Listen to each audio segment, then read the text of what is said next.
What is going on, ladies and gents? How we doing today? Yep. How goes the people? Hopefully everyone is doing good. Hopefully you guys are doing great.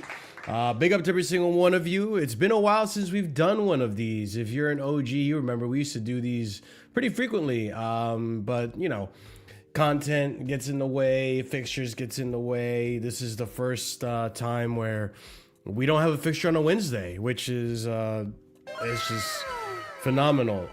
So I figured rather than do a big ol' like casually Chelsea show, because there's not really much going on in terms of Chelsea news. We'll talk about a few things maybe this coming Sunday.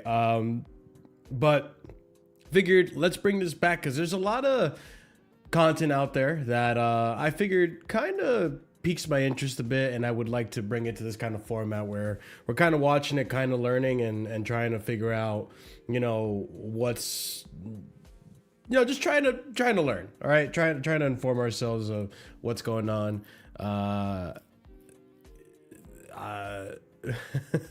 No Asian food equal Chelsea don't win. Simple. Fair enough. I understand now. It all makes sense to me, Frater. Big up to every single one of you in the chat. Big up to every single one of you watching. If you haven't done so already, please be sure to subscribe to the channel if you're new here. Smash up that like button if you haven't done so already. If you're watching in the future, I've been forgetting to say this lately. If you're watching in the future, be sure to hit that hype button so that it helps the algorithm know, yo, we are that channel. You know what I'm saying? We're pretty healthily?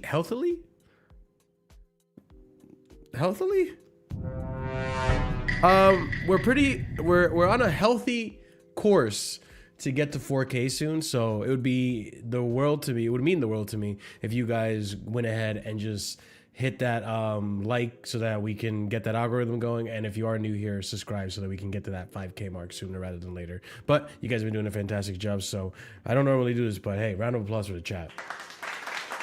Newcomers, everyone here. But yeah.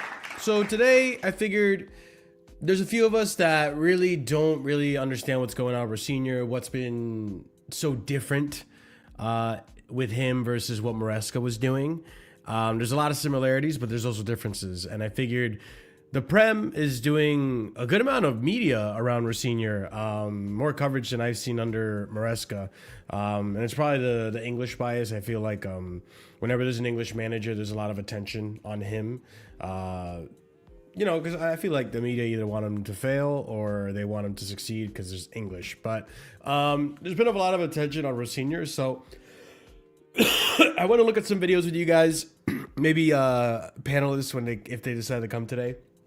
But we're gonna go ahead and just look at what some of these videos are saying, what we agree with, what we disagree with, what maybe is a little bit disingenuous or not totally accurate, and see what we can pick up and what we can decipher and learn from Rosenior, because the thing is, he's going to be here for at least the remainder of the season, so why not kind of inform ourselves as to why maybe he makes some of the decisions he does, what kind of football are we looking to achieve, and so on and so forth, why some players look better than others. So, yeah, like I said, guys, sit back, relax. I didn't say that, but sit back, relax, enjoy the show. We're going to react to some of these videos and see what we learn from them.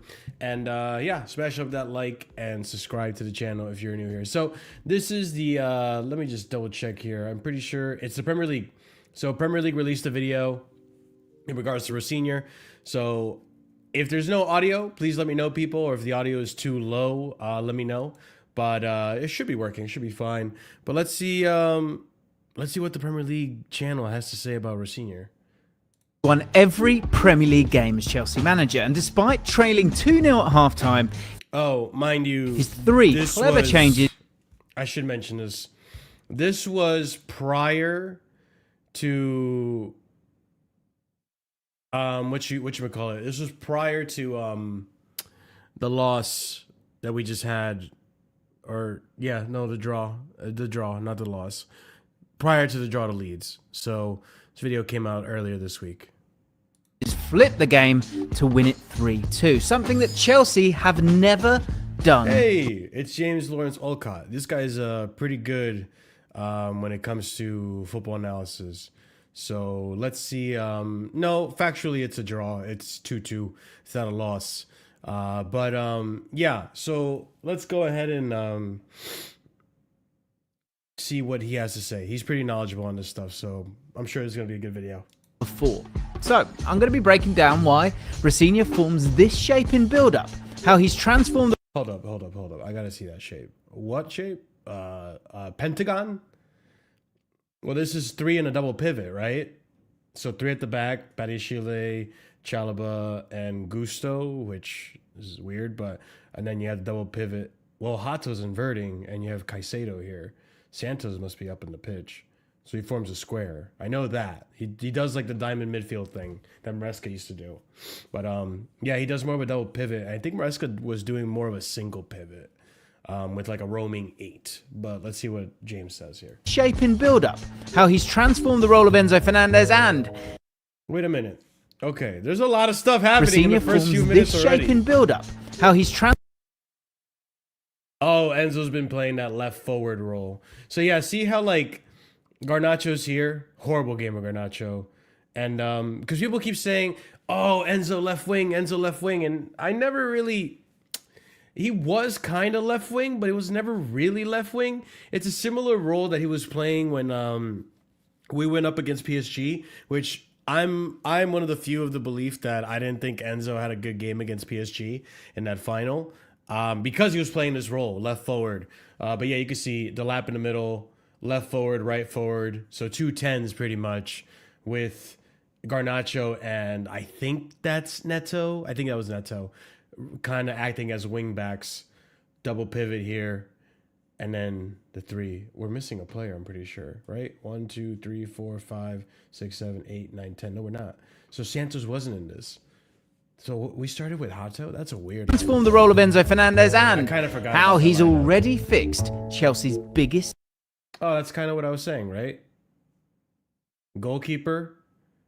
And then you got the 3 in a sense. Okay, it doesn't matter. I'm not going to break down every single thing. Let's play the video. Problem. So, why are Rosenior's tactics already so effective? And how exactly do they compare to their former manager, Enzo Maresca? Well, to understand this, we compare to their former manager, Enzo. Okay, so different formations here, right? This one, it's just the inverted, it's just flipped the upside down. So it looks like there's a single pivot with 2 10s, and he looks like he has a double pivot with a single 10. So we've just rotated the triangle pretty much. At least that's what it looks like.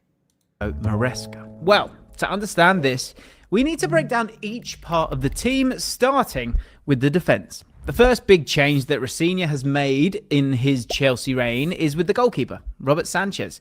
This is his pass map under Enzo Maresca. He's playing short occasionally, but a lot of his passes are long. Now look at this. Look at his passing under Rosenior. You can see he's attempted... You know, that's actually a good point.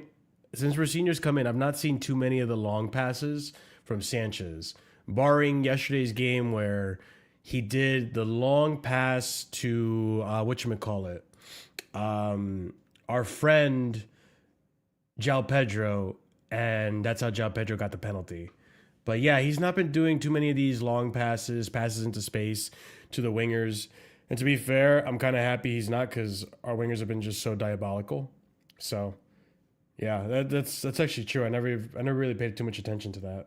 Long passes far less frequently. And this is because Sanchez now plays a pivotal part during build-up. In possession, Rosenior's back four morphs into something completely different. We've got Sanchez in position here, and you can see the back line very much resembles a 4. You got Sanchez playing it short to Chalobah. Meanwhile, their left back, Hato, moves into an inverted position. Now, the back 4 now resembles a 3, but this is where Robert Sanchez becomes crucial. Because the truth is that Chelsea technically... I knew it. I fucking knew it. Okay, so we're doing the whole Penders thing. Where, like, he uses the goalkeeper as a 5th defender, I guess, if you want to call it that. The difference here, which makes it not so obvious, is that with Penders, this motherfucker would play him all the way where number 19 is for West Ham. So, like, he would have a high line with the goalkeeper as a defender, as a center back. So it's like... Okay, listen. When we see Robert Sanchez make a mistake in passing, in build-up, just remember why, right? We're putting him as he's more of a liability now, in this position than he was before. Maresca just told him, and that's also kind of, I gotta call out Maresca on this. Not gonna lie, Maresca came in with his stubbornness about, if his goalkeepers start playing it long, they don't play. And I think he kind of came to the realization a while ago where, okay, Sanchez on the ball is not fantastic. I can know this isn't viable as an option anymore. I have to give in and have him play long passes, which this season, his long passes, especially with João Pedro, has been pretty good. And yeah, like there's not much to complain about when it comes to Sanchez's long passes. So it wasn't really an issue, but it helped mitigate the amount of errors that Sanchez makes. Here, yes, we haven't seen many errors from Sanchez yet, but this is what makes me nervous, because you're doing the same thing that Maresca was trying to do and got punished for in the beginning of the season. Maybe Sanchez has improved enough on the ball where he's more reliable now and he won't make as many mistakes, but this is this is asking for trouble at some point. If it works, it works. Great. If it doesn't work, then criticism, right? Because now Robert Sanchez is being dumbed down and put in a position to make more mistakes. So yeah, okay, yeah, this is actually happening. I didn't pick up on it because it's within Sanchez's box versus in a form of almost like a high line. We have 4 players in this phase because Sanchez is parallel to Chalobah, and this ensures that he's a passing option. He receives the ball and plays it into barrier shield in space, with the opposition dragged to the opposite side. And that's really crazy because I genuinely didn't pick up on that. StreamYard's being really weird, guys. So pardon me if I'm not getting all the comments. I can't spend too much time reading chat, otherwise I won't be able to get this video finished under like 4 hours. So yeah, bear with me, guys, as I'll try to read most of the chat, but probably not the big paragraphs. I'll be so real. Smash the like button, people. Oh yeah, all these new texts are cool, but we still make the same mistakes. Yeah, to an extent. I mean, that's what I was getting at, right? You're putting yourself in a position to make more mistakes. You guys need to start a thing team during game, not individual player flicks and TikTok. Wait, I don't know what you're saying, bro. Yeah, but he does the same thing. Rosenior does the same thing. He invites pressure as well, but sometimes he's more on the front foot.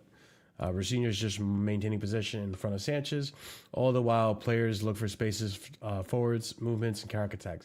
Part of the reason to bring out Sanchez is to bait out the opposition team. right? Because if you beat Sanchez, if you put pressure on Sanchez, like Liverpool against Man City in the weekend, right? If you put that kind of pressure on Sanchez and he makes a mistake, you're clear on goal because he's way out of his goal line.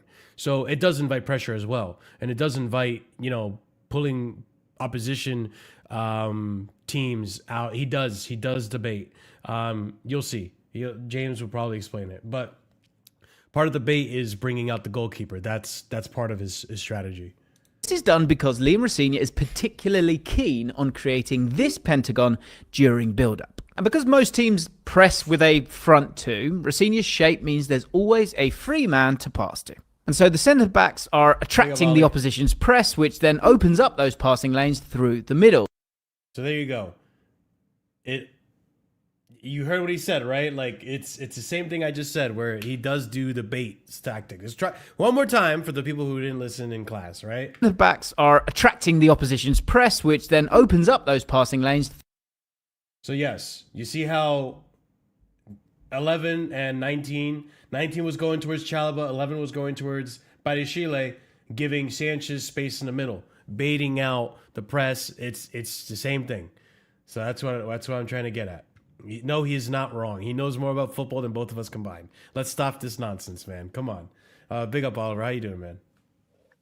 I'm doing all right. I lost track of time, so that's why I'm a bit late. But yeah. No, it's all good, dude. It's late anyways, so you're fine. Yeah. But yeah, the Premier League made a video in regards to Rosenior. We're just watching it right now. And James, I'm sure you heard of James Wolcott. He's James Olcott. Yeah, he's very knowledgeable in terms of like tactics and stuff. So kind of trying. Yeah, I watch the channel from time to time anyway. So yeah, I like him. He's good. Yeah, he is really good. But yeah, kind of just explaining the defensive side of Rosenior's game, which is, I was saying this even prior to Rosenior coming in. Rosenior is similar to Maresca, where he likes to bait out the press because it opens up spaces for passing lanes and players to hop into space as well. Through the middle. I'll tell you what, let's have a look at the tactical camera here to give you a better look of how this works and why it works. Because the West Ham forwards have pressed, but Chelsea have two players positioned behind them. And once the first line of West Ham's press is broken, it allows Chelsea to turn and look for a forward pass. And Rosenior doubles down on this tactic, even when playing against a high press. 4 Palace players aggressively press Chelsea here. But Chelsea, under Rosenior, stick to their principles and take those risks. With midfielder Andre Santos comfortable in this area, it allows Chelsea to bypass Palace's first line of pressure. So again, baiting out the press. Same thing Maresca did. The only difference is that, well, the difference that I can tell you from the eyes, right, is that Maresca kind of would just wait there and wait there and wait there, whereas Rosenior is a little bit more like, all right, if you're not going to bite, I'm going to try to make a move elsewhere, which is probably where the wing play comes in. But that's how you've noticed, like, under Maresca, when the bait would work, we would cut through the midfield. Very similarly here with Rosenior, right, where they're trying to bait out. We bait out 4 Crystal Palace defenders, cut through the middle.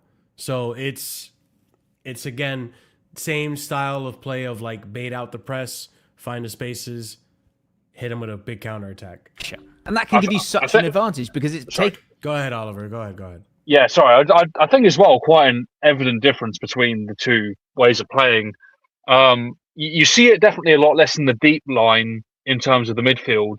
When we're breaking that first line of pressure, we're not relying so much on the fullbacks inverting. We're, Rosenior's given that trust to Santos to play him and Caicedo as the dedicated double pivot rather than what Maresca was doing where he put a fullback there. That's definitely one difference. If the fullbacks are inverting, which they still are, but when they do, they're doing it much higher up the pitch. It's not really in the deep line of midfield as we saw under Maresca.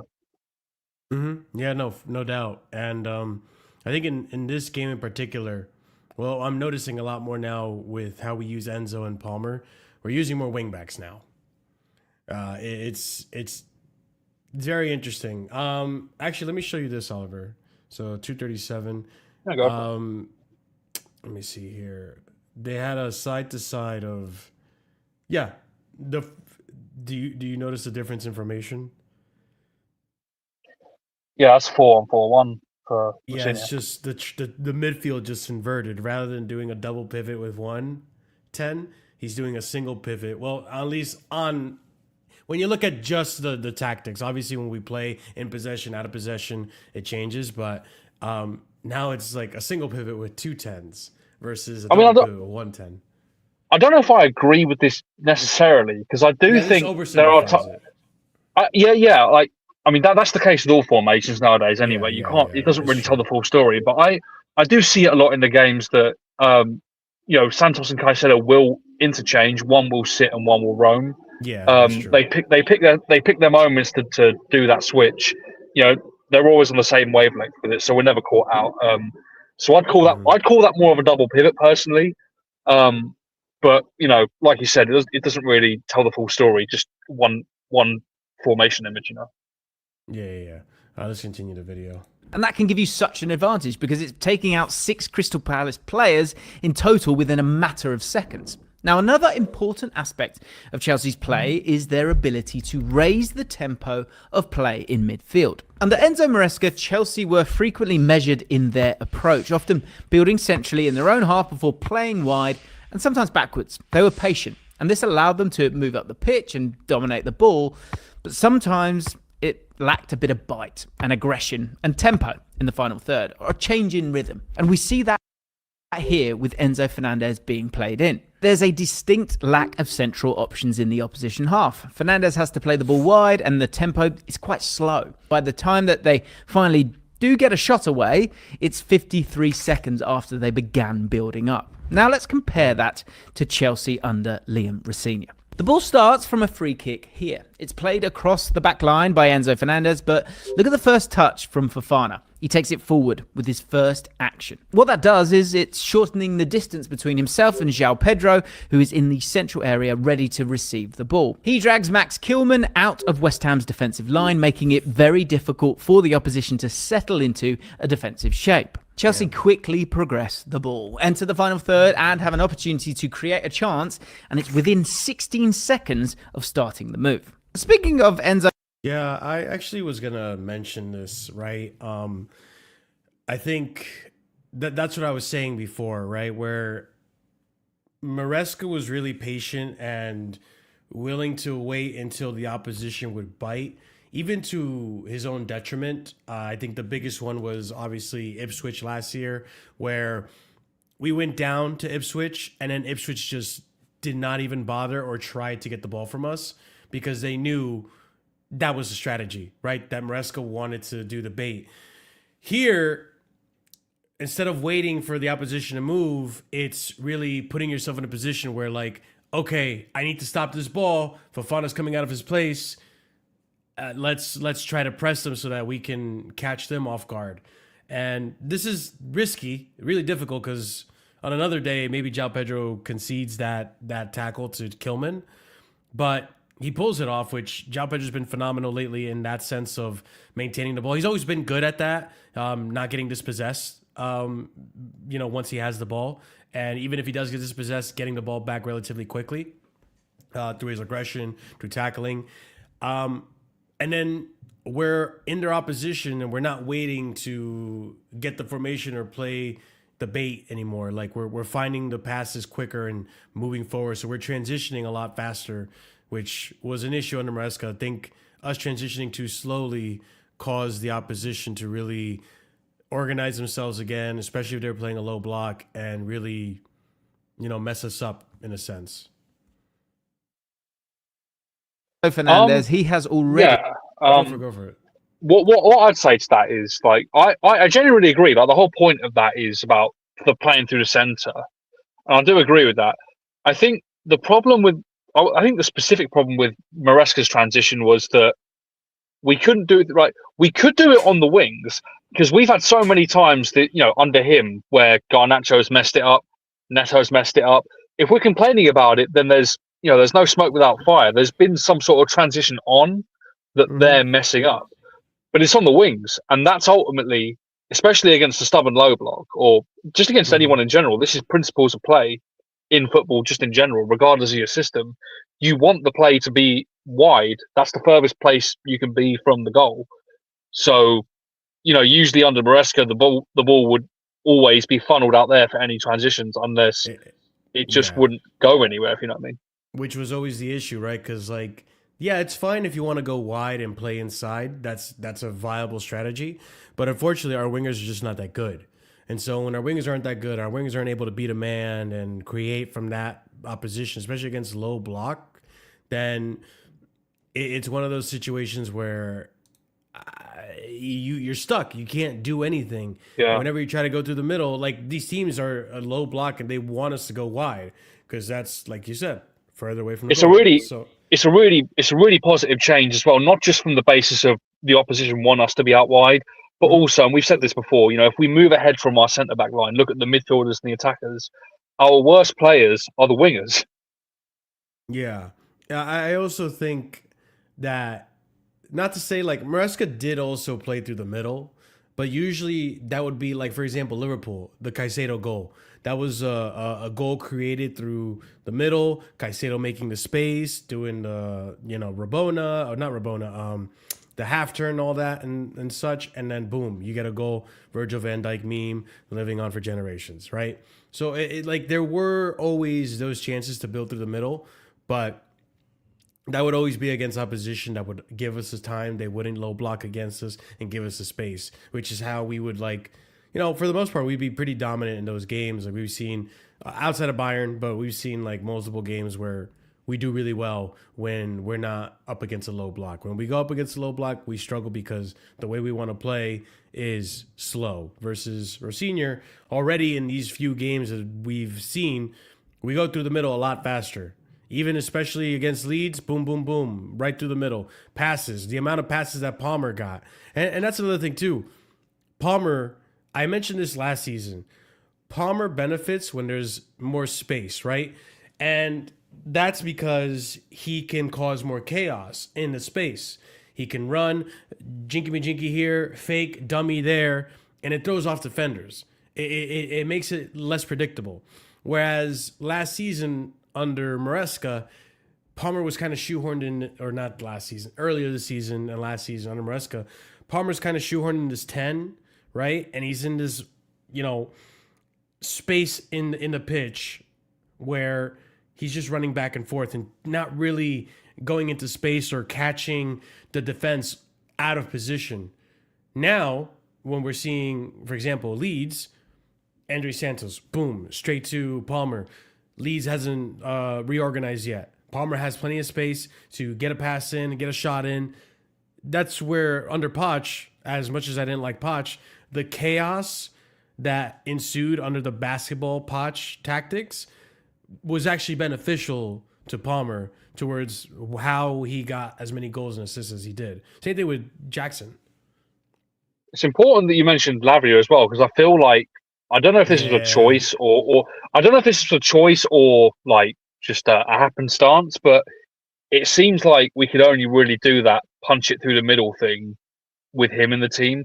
And to an extent, Colwell as well. We've missed Colwell a lot this season. He would get the ball forwards very quickly and very efficiently with his, he'd break two lines with a pass straight into Jackson. It was unbelievable. JC, I beg you watch the football. Because I'm reading your comments. Don't get me wrong, but I can't disagree with you more than I ever have in my life.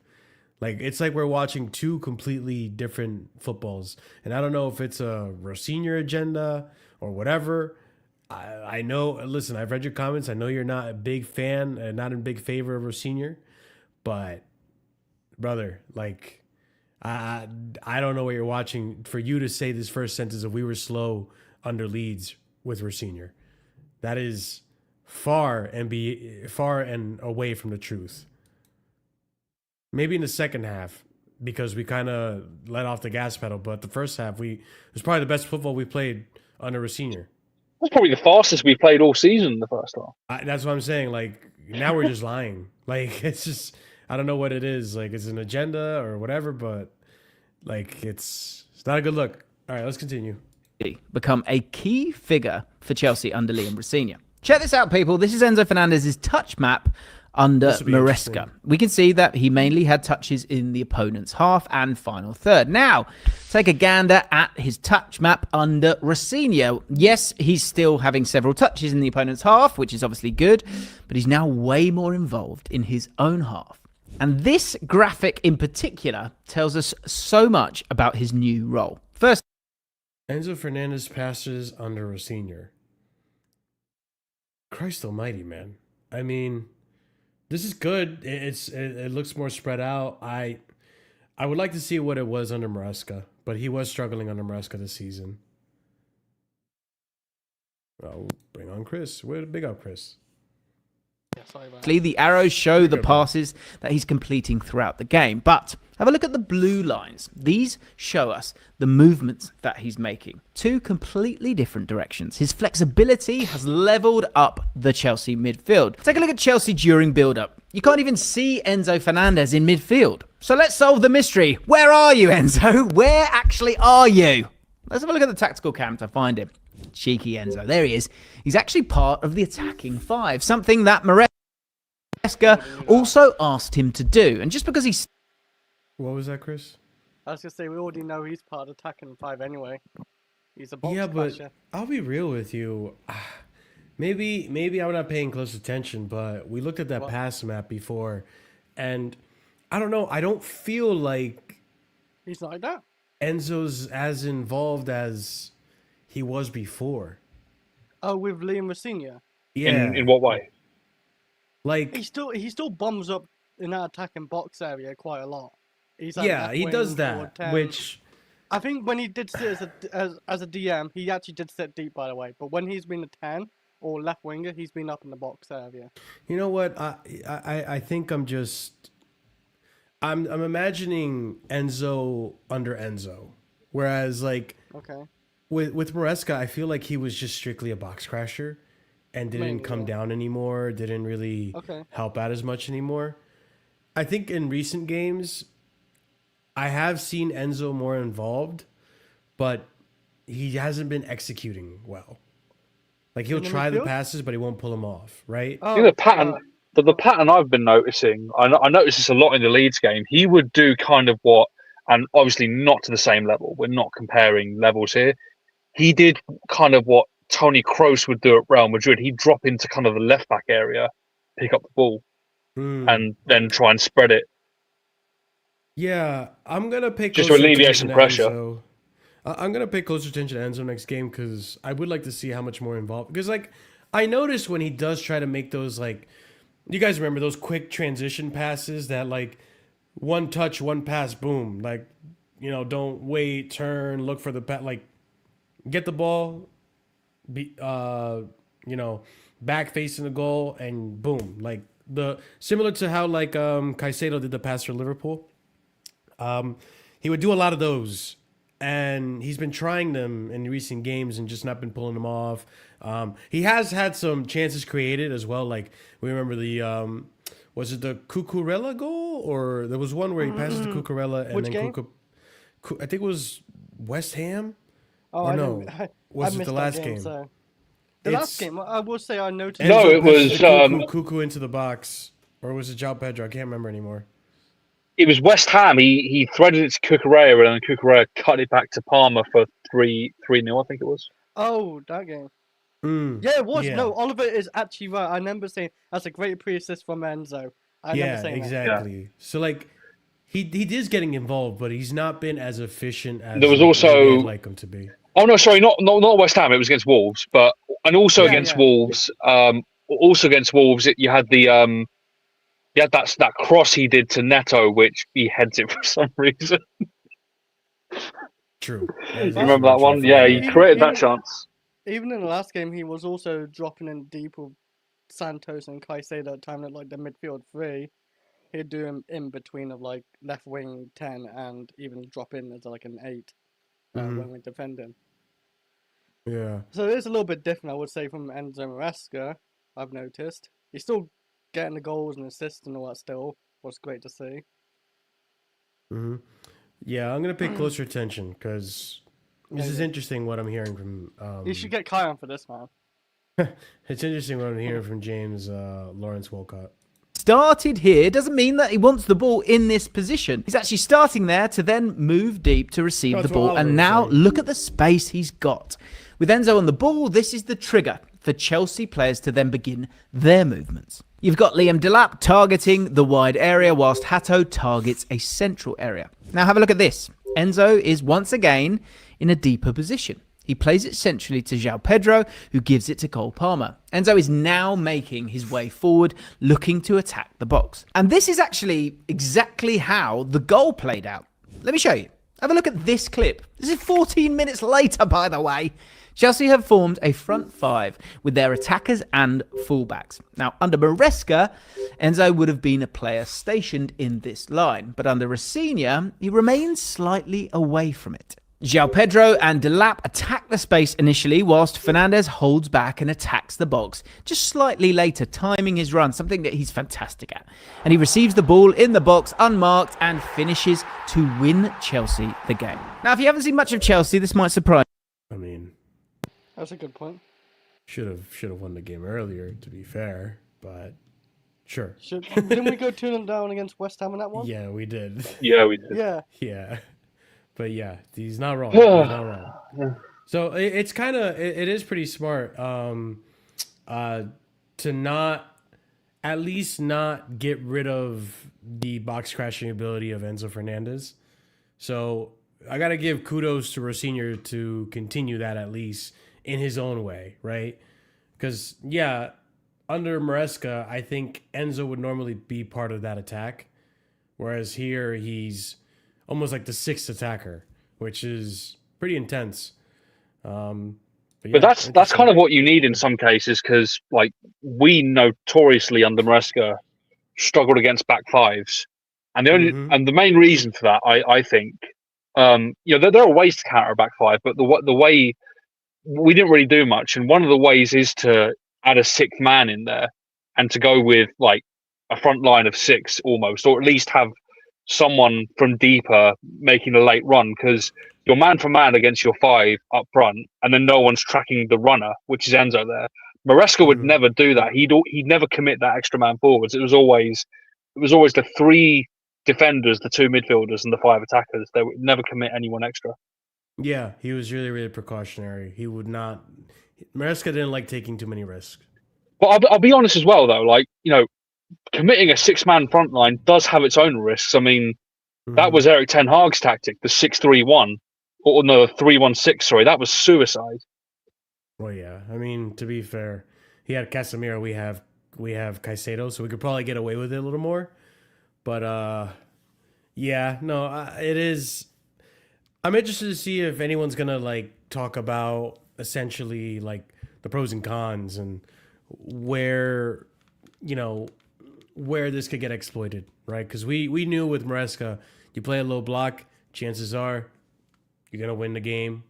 You're at an advantage against this Chelsea. Well, I don't know. Marshall, when was this video released? Was it released after the Leeds? West Ham by Okay. That's important because they won't. That's important because they won't cover this in this video, because I'm going to bring up a point from the Leeds game. Where that kind of setup falls apart is when you have centre-backs that can't deal with the ball over the top. What did we see for 2-2?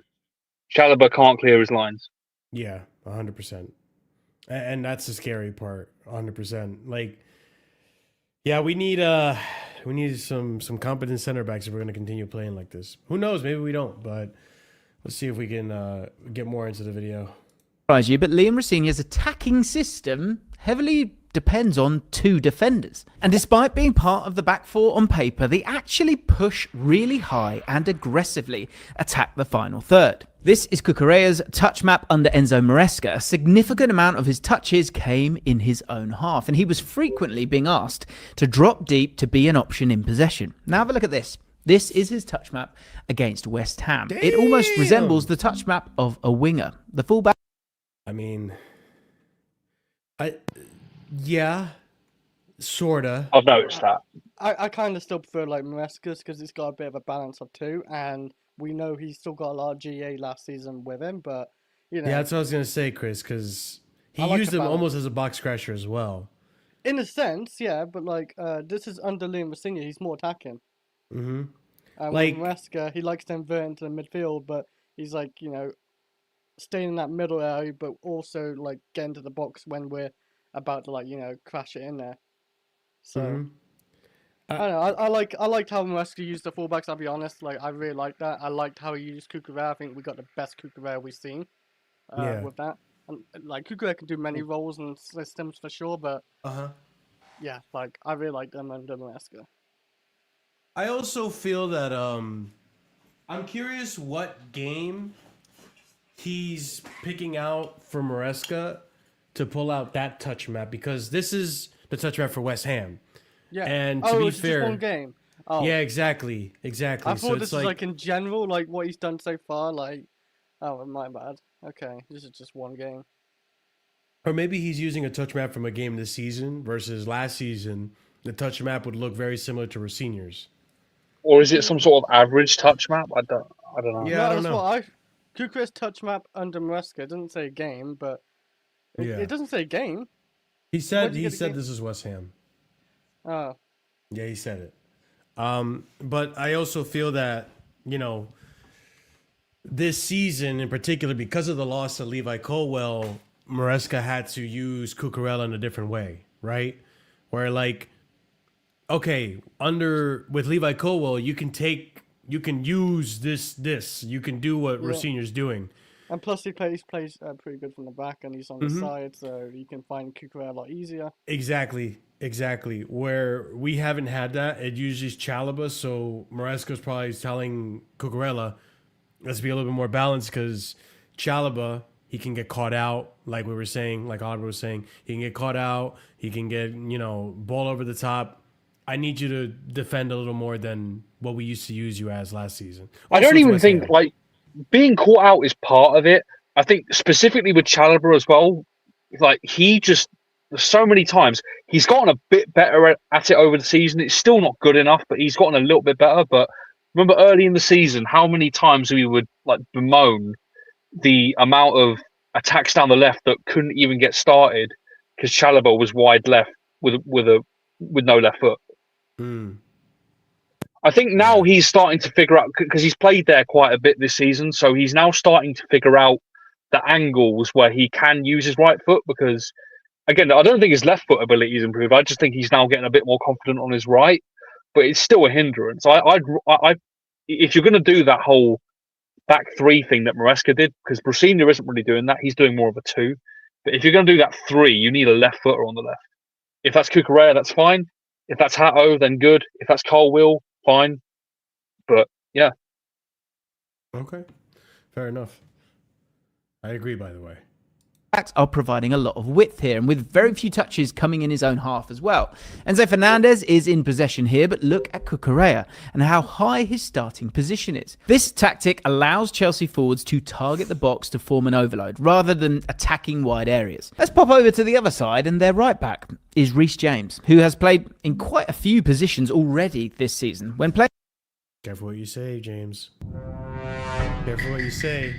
We have Real Chris in the chat. The Reece James expert.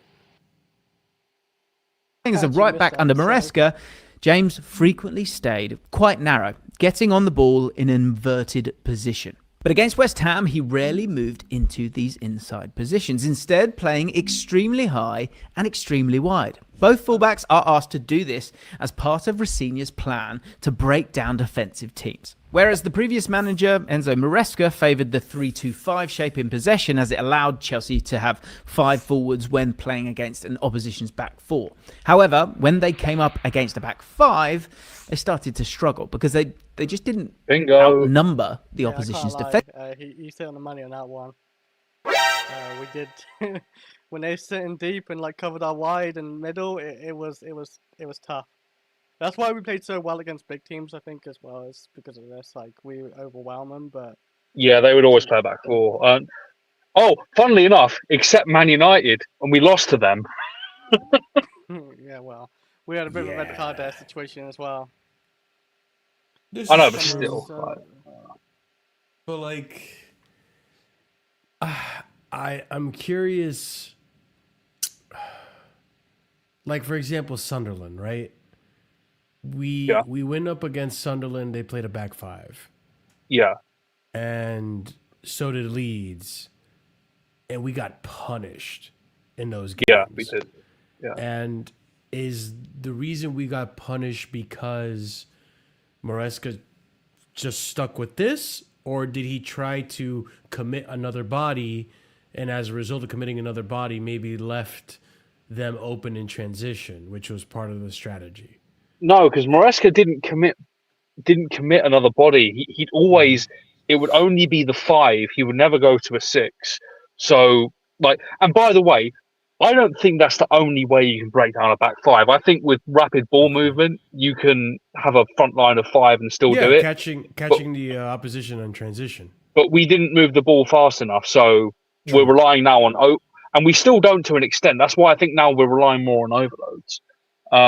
I think the problem in those games was just our defending. To be completely honest, That's actually very like true, bro. our attack was toothless, and then our defense by default is exposed because they're just not good enough. I mean, we all saw that Leeds game. That was the most probably. Well, both were egregious, to be fair. Either I would that say, one or sorry, I would Bournemouth. say our defense was actually still good last season. It's just Yeah. without Colwell in the team as well, and actually Sanchez got a lot better this season. It is annoying because I wonder like if Sanchez is good last season under Colwell, even Fofana at times, Oh, and Chalobah, like how much more goals we would have conceded less. I didn't notice this, by the way, and you guys joined a little late, but check this out because Chris brought up Sanchez. See if I can find it. Oh, Actually, Oliver joined in as we were talking about it. so weird. Oh, was it Sanchez. where Sanchez was standing like high in the middle of the two? Okay, Look at that, Chris. yeah, but I think that's Sanchez fine in a sense. is part of a back 4.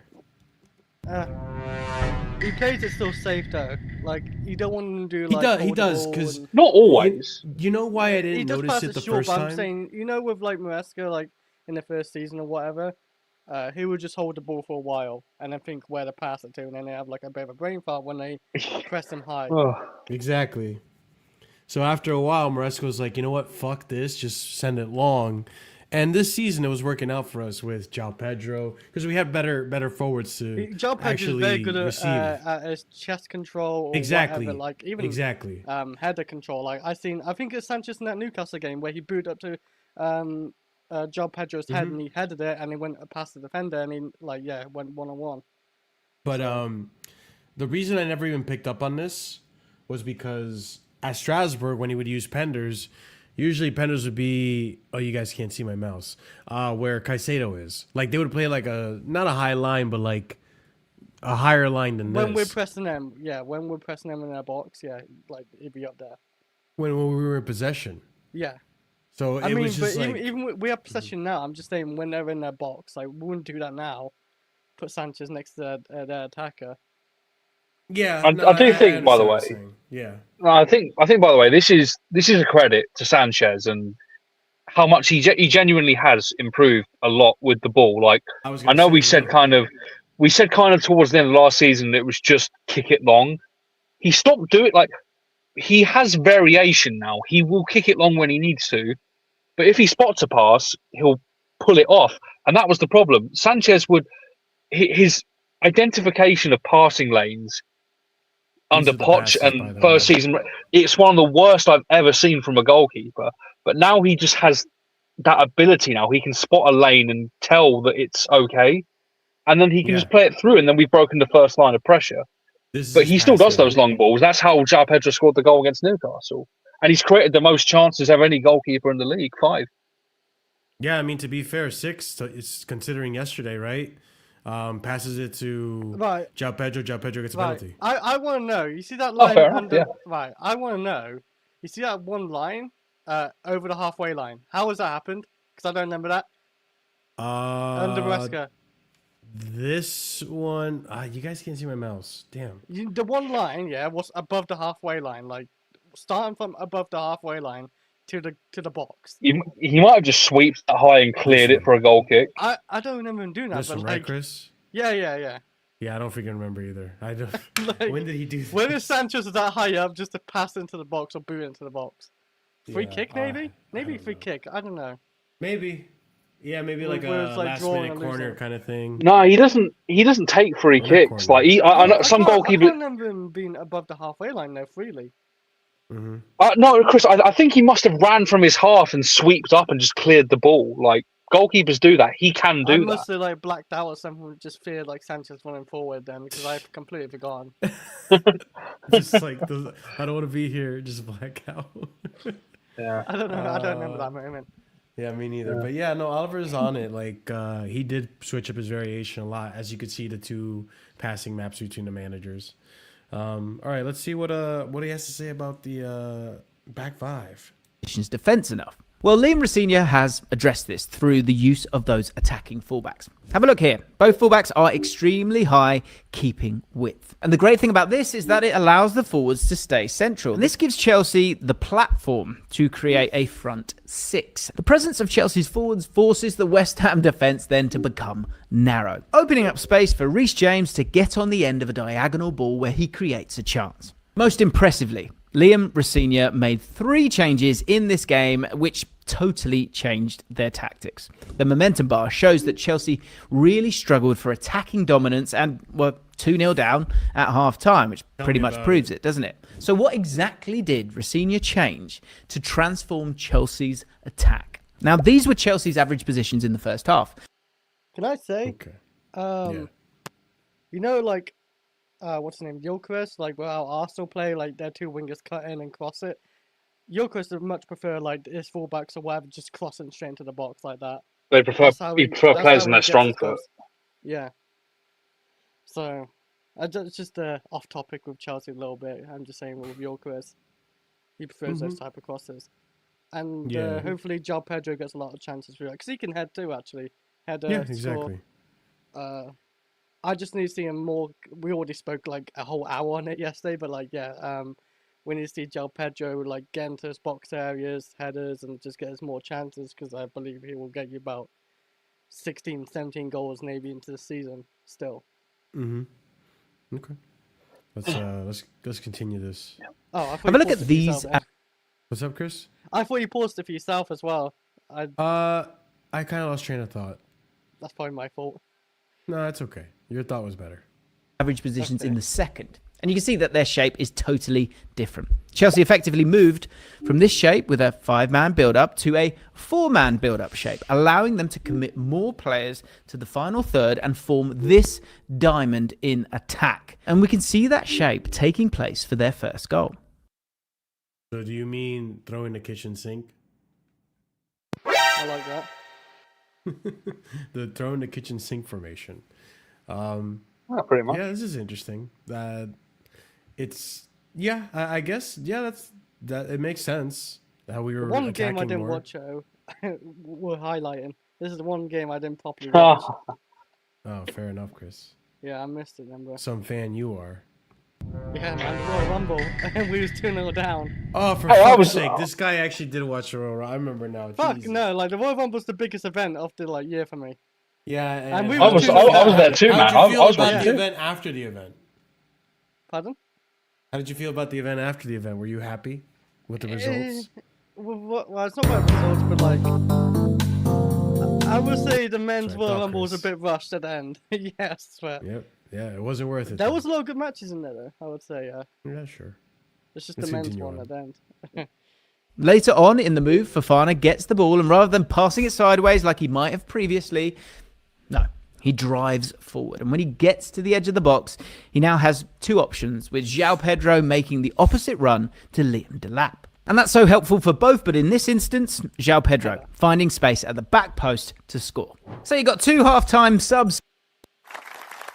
That's his header goal.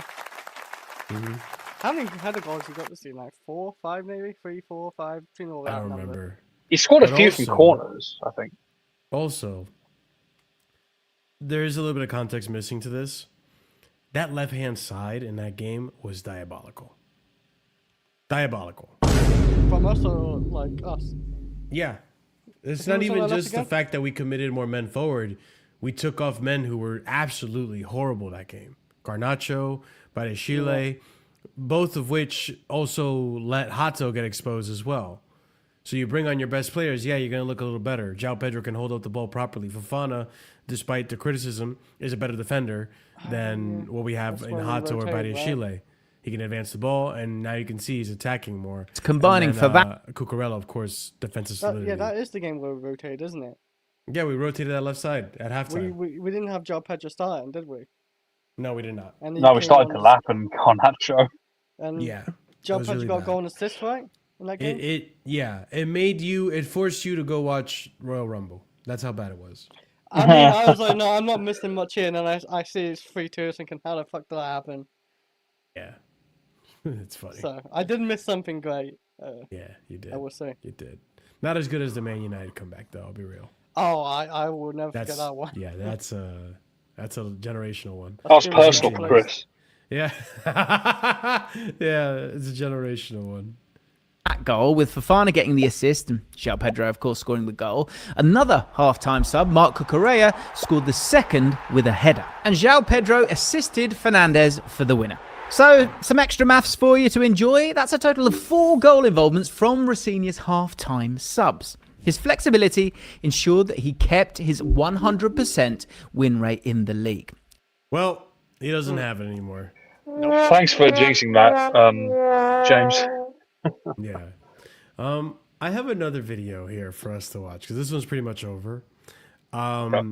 I think that was a good analysis. I think it does miss a little bit of context in regards to like just how bad the performances were in that West Ham game in particular. I think one of the problems is because Marshall was released on the Premier League's like official channels, wasn't it? Yeah, exactly. They're not okay. He's not gonna just go on the Premier League's official channels and say Garnacho is awful. Garnacho is shit. That's what he should It's say. not gonna happen. Not on the Premier League's official channels. But like, I'm just curious to see if like a tactical mind would actually look at, okay, the tactic here was okay. The problem was the players kept losing possession, or maybe there was an overload. Like I don't know, because I feel like it was too. I feel like West Ham isn't a good sample size, or isn't a good example to pick in terms of like. I mean, to be fair though, there were so many tactical changes in that game, so it's not that bad of a. It's a weird one. It's a weird one because that first half, I don't think it was just tactical. I think it was just the personnel were really bad. Which is why at halftime he hooked the whole left side. The whole left side got hooked. So I'm almost curious as to like what would have been the analysis for the Arsenal game, maybe the first leg, right? Or the analysis for even yesterday's game to an extent. I do think that the point about like quality is almost like it's made implicitly, like it's not explicitly stated. So like Garnacho was awful, obviously, but like we then changed it to having fullbacks holding the width instead of wingers. Like that's not saying Garnacho is bad, but it's saying like this is what the tactical change was. We used a different player in a different role, and then that fixed the problem because then we can keep the ball. This is gonna sound bad. If we're playing with like a left forward and a right forward, I'm kind of curious what Garnacho would look like more tucked inside than out wide. Bad. I think it would be better, but how much better? It's still bad. He's going to miss a lot of chances. He's going to waste a lot of chances. I didn't say it was good. I said it would be better. Yeah, I know. He's going to drift into like João Pedro and make it hard Because for him to score. you know what, Chris, I'm noticing, right? And I didn't mean to interrupt you. I'm sorry. No, like What I'm noticing is that Enzo's taking a lot more shots in this formation. I don't mind him taking shots. Which, again, he needs to work on it, but sure. Some of them, yeah, like long range, I would say yes. Part of the reason we picked up, or part of the reason we got Garnacho was because of the volume of shots, you know? Yeah, he's like Timo, basically, but just exactly. He ain't gonna do as well as Timo. I'm guaranteeing it. He might be worse. Yeah, it might be worse. But I'm curious. Maybe for whole city. Let's see. I what don't want to hear happens. people. I know no one's defending him, but defending him or liking him. But I swear to people to start liking him because he gets I a lot saw of Rory chances. defending him. Oh my god, that Yeah, boiled my but blood. Rory, I can't take He him probably serious he anymore. probably So rage baited me, and I'm the idiot here. But I yeah, think I used to take him serious when I was a kid. I remember that when he'd do 100% Chelsea, you know what? But after he all that, he said specifically about the West Ham game. He was like, well, to give him the benefit of the doubt, like Hato was playing on his side, Benny Chile was playing on his side, Delat was playing. I feel like he just trolls people now. I don't think he's serious. He changes with the wind, his opinions. It always does. Yeah, but like I said, I've probably been rage baited, and I'm the fool here. But yeah. Yeah. I ain't heard him in a while, surprisingly, actually. So. I've been ignoring that guy like the plague. I'm not deliberately ignoring. I just not seen him, and then again, I'm not looking at my football Twitter nowhere near as I used to. So probably that reason why. He just has Sunday League player in it. It's not like he was good. That's when Palmer can hide his hairline. It's not good. Rory is It's not so good, rainy or windy. Wait. Huh? Rainy. Huh? Like raining. What are you talking about? It's talking about Palmer's receding hairline. Yeah. Oh, it's Jesus Christ, bro. What did you thought I meant? If you No, I want, wasn't guys, sure. guys in the chat, if you want to hear more about that, join the Casually Discord for the watch-alongs. What is your go-to Mackie D's order? Nugget. Palmer, I'd always defend you for that anyway. You know, Marshall knows I will. I won't have a bad word against him, really, except for just his hairline, I guess. Hey, that's what I heard. That's what I rainy. heard. No, I said rainy, like... That's why I was like, when wait, the what rain are we Oh talking no, about? I didn't hear that. Oh god. That's So me why, and Oliver... That's why I was like, At wait a least minute, Oliver what? heard me. What? I will No, say I actually heard rainy, you right, but- Chris. I heard you Yeah. right. No, I said rainy. Let's so some people like this guy, some people hate him, some people don't know how to feel, but Paul I'm Merson. interested because the title of this video is the difference in styles between Rosenior, Maresca analyzed alongside Garnacho. This was released By the way, 4 days ago. before we start this, I don't know if this clip shows it, but it definitely was on this broadcast. Listen out for when Paul Merson tries to say Esteban. It is the funniest thing. You can't say it. I'm gonna He pay yeah. attention. Just listen out. It might not be this clip, but it was on this broadcast. So I played a little bit of it, and it's just they start off on the context of Merson criticizing Rosenior for not going for it in that second leg, which Rosenior clapped back with the whole, well, it's easy being a pundit when you have hindsight. That. Yeah. I mean, So- it kind of got proved, like, I still had a problem with that, but, like, it kind of proved, like, with the City and Newcastle game when Newcastle went attacking and they conceded, like, 3 goals in 30 minutes or something. It was just all over. I do hear it though. Oh. Wait, why did I get a red card? I'm not hearing it. I'm not hearing it with comparisons to us with Newcastle. Newcastle were 2 goals down. They had no choice but to go for it. Also, we have better quality players. What are we doing, Chris? What are we doing? You sit in timeout and you think about your sins. But Oliver, what were you gonna say? Don't let the red card sway you. I actually kind of hear Merson because, like, I put myself in the shoes of a away match-going fan sitting in the Emirates, because, like, the likelihood probably is if we went for it, we're getting pummeled. I would rather get pummeled because at the end of the day, there's no goal difference. There's no goal difference in a cup tie. You either win or you lose. Exactly. You go through or you get eliminated. I'd rather go for it, be 3-0 down at half time and leave, than be made to wait until the 97th minute for Kai Havertz dagger. But also, like, their attack doesn't scare me, right? That's like, if you go gung-ho against an attack of Erling Haaland, Cherki, and Semenyo, I 100% get it. I 100% get it. We're going gung-ho against, it wasn't even Kai Havertz, it was Gyak, who is not fast. Madueke, Martinelli, who is probably their best attacker, and Madueke, agree who's with not that. clinical. What? I stand by what I still said. It's just the lineup he chose. It's with Enzo left wing and the Lapa right wing. I didn't like that, and I will stand by it. You don't go attacking like full guns blazing in the first half. I stand by that. I don't care.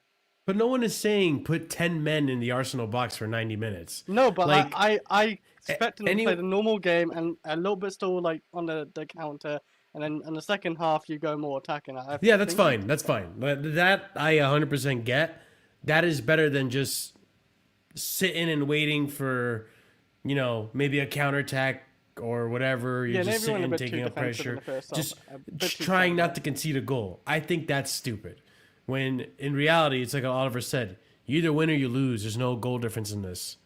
So I would have much rather leaned more into the attack than lean into the defense how we did. Everyone's saying if we had lost, we would have lost a tie. No. Or not, yeah, of course we would have lost a tie. Sorry. If we would have conceded a goal, the tie was over. Not necessarily. We can score 2 goals. We can score 3 goals. Like, coming back and scoring 2 goals against Arsenal is daunting, but it's not impossible. If it was 3 goals, I hear that argument a lot more.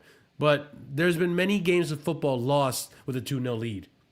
So, again, like, all these arguments about, oh, if we had even gone slightly attacking, we would have conceded the first goal and the tie would have been over. I vehemently disagree with that. I think there's enough quality in this team to be able to at least mitigate part of the Arsenal attack. And not only that, people have said it all season. All of a sudden, and for this argument, they forget set piece FC. You defend the set pieces, you defend their biggest threat on the attack. So I'll say this. I'll say this as well about like, because people are going to say like, oh, we defended because we don't rate our team or we've not got quality. I'm sorry, but we've had bad teams and we've gone at it against better teams. I'll always remember Real Madrid at the Bernabeu under Tuchel. We had Werner and Havertz playing in our front line. We had Ruben Loftus-Cheek and Marcus Alonso. And Marcus Alonso, in one of his worst iterations, playing at wing back. Was there anyone else? No, that was it. So that's 1, 2. That's 4 bad players. That's nearly half of your team. Mm-hmm. And you know what? At the end of that, and I brought this up in the first example, and I felt like it was almost like insulting to that Tuchel team to even bring it up. But it is a very similar occasion, right? Where we were down. Not even by as much in this game, right? Like we were down. We were down worse. A lot. We were down worse in that. We were down 3-1 after the first leg at Stamford Bridge. Exactly.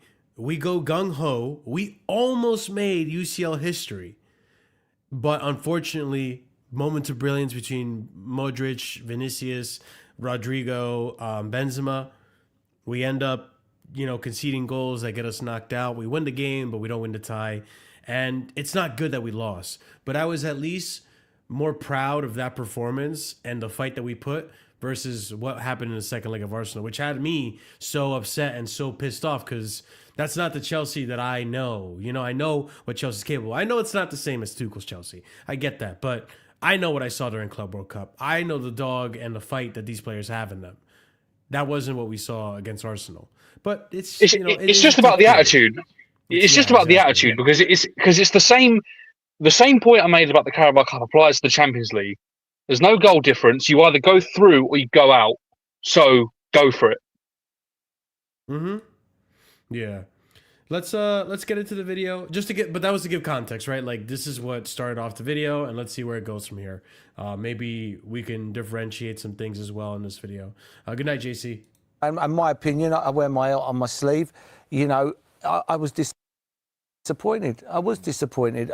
Especially it's Chelsea. Do you know what I mean? You've got top draw players all over the pitch. You're playing against one of the best defences in the world at the moment.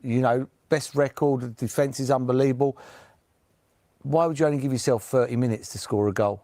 You need longer than 30 minutes. You've got to take as long as you can. But it's only my opinion. I see it as it is. I'm not going to get into a free-for-all and I go back and he goes back and after... it was my opinion. If he wants to say it's easy, it's easy. It's not a problem, Yeah. Do you think like maybe Ben, do you think Rosenior deserves a lot of credit, not just from the widespread fans in football, because he has got those results, bar the 2, cup games against Arsenal. He's got the wins when he's been asked to get them. Yeah, look, I see a young British coach coming over to a big club, and I will say that, right? Like, to give leniency and to give like benefit of the doubt, like I said from the get-go when he got appointed, I am worried about his inexperience. And I think twice against Arsenal with a much more experienced Arteta than when Arteta first walked through the door, right? And not even that. Arteta had much more of a background and like better, what's the word I'm looking for? Like a much more nourishing path towards what made him a coach now under Pep and learning under Pep. I think both those games, Arteta got the best out of Rosenior, took advantage of the naivety. I think Rosenior was still figuring out, how do I combat this? Who are the best players on my team? And again, I criticize Rosenior because had you done your homework, had you, sat late nights, burning the candle at both ends, trying to figure out who can do what did Maresca figure out, what did Maresca fail to do, I think we would have had a much better result. Maybe still would have lost, but at least the games would have been better or closer. But again, I think outside of those two games, though, which are hard games for any manager, so far he's done a brilliant job. He's won every single game, barring the Arsenal game, and he's only drawn against Leeds, which unfortunately it's not his fault that they drew. He set up for a win. Our defense let us down. I've seen a few Chelsea fans blame Liam for that one. Of course they are. Like, wild. listen, the football hasn't been too great, especially defensively. We've been a little bit more open. And there have been games where we just look horrible. That wasn't even a defensive issue. That was a lack of concentration. And no, of course. Yeah. It's not even like a structural thing. It was just defensively, we made mistakes. So it's not even on Rosenior. And listen, again, I like Maresca. I did not like that he parted ways with Chelsea, but that doesn't mean I'm going to now enter the Rosenior era with, skewed bias eyes now. It's not his fault. We needed a manager, and he stepped up to the plate. He was the next in the pipeline, and I think there's a good manager there. I've said this multiple times now. I'm repeating myself. I think there's a good manager there, but let's see in due time, right? But yeah, I think I do give him the benefit of the doubt. He's done really well to get us results, barring the Leeds game, which isn't even his fault. So it should have been 5 in a row by now in the Prem. No, just wins outside of the Arsenal defeats. Should have got that win. Yeah, 100%. It's his style of play and everything like that, but he's doing a decent job at the minute, and I think we should give some praise to that. He's come over, he's playing, he's facing the media up, he's got his own little way of doing things. And I think he does deserve a little bit of credit. He's come away with some good results in the Champions League against Napoli. Yes, he was 2-0 down and coming back, and then again at the weekend against West Ham, 2-0 down. Gets his team back into the game and then goes and wins it. We were a bit disappointed at midweek, and we want to see a good game of football. I think that's where a lot of frustration can creep in, maybe when the comments coming in and it's a quarterfinal it's a semi-final of the cup. You want to see a good game. You want when it goes to Wembley, and it didn't quite live up to the expectation probably of people, which is where probably the criticism comes. Yeah, I think Mercer, obviously you watch Chelsea, all the time. You're a fan, as you say. You wear your heart on your sleeve when it comes to them. When you look at Cole Palmer, obviously, who last season was just phenomenal, and he still is the kind of the crown jewel in Chelsea's attack there. When you see him playing at the minute, does he look happy to you? Does he look like he's comfortable with where he's playing or how he's playing? I know he struggled with his injuries as well. Are we really going to do this? Sky, are we really going to do this? Yes, yes they are, because they want to push this. He's homesick. He wants to go back to Manchester thing. This is silly. This is silly. This whole. But they read into everything. Like when he, what was the game where he didn't celebrate? He scored a penalty. He didn't celebrate. Can't remember. I genuinely can't. But yeah, they read into that. Maybe, but they read into the no celebrations there. But what he scored a penalty. I don't know which one it was, but he put his hands over his ears. Was it against Wolves? Oh, that was against Wolves. Yeah, hat trick, right? Yeah, but yeah, when when he puts his hands over his ears against Wolves to block out the outside noise and say I'm staying here, there's no accountability. There's no apologies from these journalists. They just want to create drama. They're still gonna say, "Oh, he's going to Man United." They're gonna buy it. They've literally they've been trying to engineer this move, or at least they've been trying to engineer the idea of this move, and plant it in the heads of Chelsea fans for years. Palmer, ever since his breakout season, they said, "Oh, he's going to Man United." Yeah, because it's always been that. It's easy because he's a Man United fan, and that's like definitely the truth. But like, yeah, it's my brother who messaged. Oh, do you think Palmer go to Man United? I just said, "Lol," like in the message back. It never even made sense anyway. They got Fernandez there. I mean, if he leaves, then fair enough. But until then, like you gotta look at it. He's like on a 10-year contract. Like you don't know how much money this guy's gonna cost. He's our most important player in a sense, like I would say, like valuable wise. Like I think he would definitely go for the most easily. So I would say, like, I think Chelsea would ask at least talking price near 200 million or 200 million. No, they're not even talking. That's the whole point. Yeah, I know. I don't think they would, but if they were going to entertain the price, it's gonna be. They won't even let the conversation start. Yeah. Let's continue on. But yeah, it's just weird that we're going into this narrative now. Actually, I've seen Man United fans say sorry, like in the comments as well on Twitter, like, oh, 70 million will do it. Yeah, okay. 70 million is going to buy Cole Palmer in 2026 is... Really? When you paid 100 million for Anthony, you think we're going to stoop down to 70 million, right? I mean, Maguire was 85 too. Who else they got? Fred 60. Like, they bought loads of players for, like, stupid prices. I'm curious as to what Merson's response is going to be. Let's see if he's our sponsor? Let's see if he's proper Chelsea. We should just get Red Bull, man. Give us Red Bull. Or Samson. Samson would be great as well. You can't deny that. I watched a lot of Chelsea, a lot. Palmer made Jackson, Jackson made Palmer. You know, when you get a player like Palmer's where he plays as a 10 or he drops off into little pockets, you rely on that man up front. Yeah. He is everything for you. Are you laughing about what I'm laughing about? I'm laughing what you said. Jackson made Palmer. Oh, okay. I was more so looking at... no, because like... Pocket. I think they sued each other, by the way. I'm not taking that away. They definitely sued a player like just Palmer's the line, where Jackson made he Palmer, plays like, and they had great chemistry, but like not always, but... yeah, Jackson made Palmer. Palmer, we're not going to get a good Palmer at all now. Like, it's just, we need Jackson back. Not with this hairline, we're not. Nah, he's... I need that one's not bad. The soundboard on my thing. I just like one day, just pull your hair back, man. Just show like no. Show the defense or something. Just show the defense. Drops off into Chris. He's trying to get brand deals and trademark his stuff, bro. It's not going to happen if he's not looking good. Hey, it don't matter, man. Look at Stone Cold, right? He's got aura. Oh come on. We can do it with Stone Cold Cole Palmer, man. You're comparing Stone Cold to Mr. Chippy Chips here, right? Yeah, well, they're both cold, man. Stone Cold, Cole Palmer.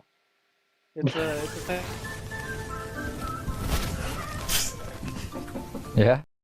I mean, if he really cares about his hair, just get a hair transplant, maybe. Like, look at players like Gabriel. Remember his hairline before the hair transplant? They done wonders with Gabriel. Yeah. So if he really cares, then. Some players just don't care, though. I mean, look at Donnarumma. He's still rocking the big patch. Yeah, Jesus Christ. He's been one that needs to give it up for a while now.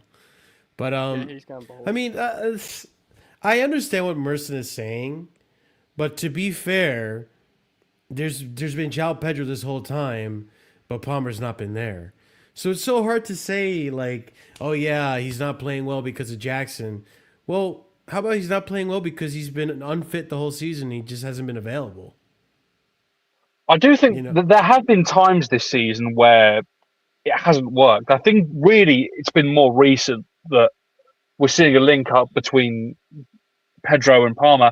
I don't know what changed since the Club World Cup. I mean, I'd be inclined to, because I know Palmer was injured, but there have been times where they played together and it's not worked. I'd attribute that maybe to probably Pedro's form, both their forms actually, because they both have them. I think it's part of it. I think in the Club World Cup we were allowed to be more open, and we were allowed to, we could have been patient, but at the same time, like we were a lot quicker. Versus this season, we were careful to be too quick because our defense was more of a liability. I think, but there is merit to the point about Jackson though, because like I remember, goals like. Do you remember when Jackson dragged out Zabani against Bournemouth last season and then fed the ball through to Palmer. Like, as good as Pedro is, he's not doing that. Jackson was always really good at causing chaos in the back line, which helped Palmer find spaces, find pockets, find opportunities, create chances. This season, I think it's partially what Oliver's saying, the form, and I think it's also partially like Palmer's just not been fit. You know how you unlock Palmer even more though? It's just having a great forward line anyway in general. Like maybe Esteval, he starts getting more minutes and like consistent time, and he's a bit of a threat on the ball. He's definitely a threat on the ball on like dribbling wise, taking players on. He can create as well. João Pedro as well. His form's doing great. We can't rely on the left wing. The left wing's dead, so that's why you got Enzo on the left wing now, in a sense. So, I do think, by the way, like I do think that João Pedro is getting better as being that kind of disruptor. He's making a lot more movements now. One of the biggest criticisms I had with Pedro under Maresca was he'd come on even off the bench or from the start of the game, and he looked like he's just run a marathon. Like he looked very, very like lethargic. His movements were. João Pedro. Yeah, sorry. Which game? Just like under Maresca in general, I don't think his work rate was very good, and I don't know why that was. I know there was a report after Maresca left that suggested that Pedro might have been playing with an injury, and Maresca didn't bench him to get that rest. That might have been part of it. I don't know. I also felt like with João Pedro with Maresca, yeah, you could be definitely right. It's just like changing from position from 10 to strike as well. Like he playing in a 10, and I just don't think that suited. I still think he played a lot of striker though, because Guillou and Delap did not start a lot of games. He did, but there was I know, but he definitely, I would say at least like, I want to say 5 to 10 games. I just don't know what number exactly he plays as a 10, but he definitely even plays as a 10 behind Mark Yu as well at one point, and that's just Mark Yu. No offense to him. But anyway, like we've seen it in recent games, like Napoli and even against Leeds. Like he's on his bike, he's making runs, and it's giving players like Palmer more to look for, and even to a lesser extent, like Andre Santos is looking for those passes as well. Yeah, it's just a lot more. I feel like under Maresca he was really static. Maybe it was tactical, maybe it was the injury. I don't know, but that's just an observation I make from having watched it all. Let's go ahead and continue watching the video. On that man up front, he is everything for you, and Jackson always went that way. I know he missed loads of chances, and we see it all the time at Chelsea, but he spread the game. Yeah. You know, Ben wouldn't have liked to play against him. Do you know what I mean? Jackson would come and go, and he opened the game up. Palmer would get on the ball then. You watch Palmer now, and he gets on the ball, he puts his foot on, he goes like that, and he's looking, and no one makes runs anymore. João Pedro will come this way because he's naturally probably a 10, even though I thought he was outstanding in the first half on Tuesday night. I just think that's what he's struggling with. I think he's struggling with that movement up front. He needs that movement.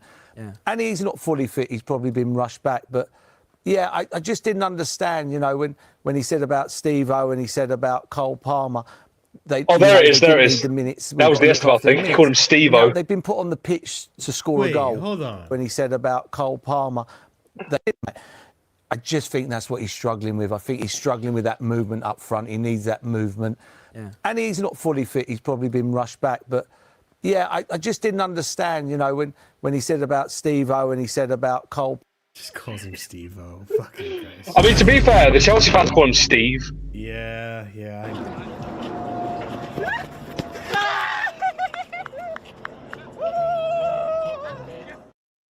I don't understand because, like, hey, you know what? I rate it. It's more. But like, it's more accurate than Dave. No, but like, yeah, I don't understand it. Like, I don't think I'm the greatest at pronouncing every word, but like Esteval, like, is it really that hard? Or is it just you're not Chelsea. I think it's just like it's actually just very close to his name, so I think that's why they did it with him. I don't know why they did it with Azpilicueta. That was weird. It's not a hard name. Azpilicueta, like. Kepa Azabalaga, whatever you want to say his name, right? That was a bit of a... Well, we didn't even give him a name. We just called him Kepa. Yeah, I know. But, like, his last name was a bit of a tongue-full, I can't lie. Yeah. There's also one of the Chelsea songs that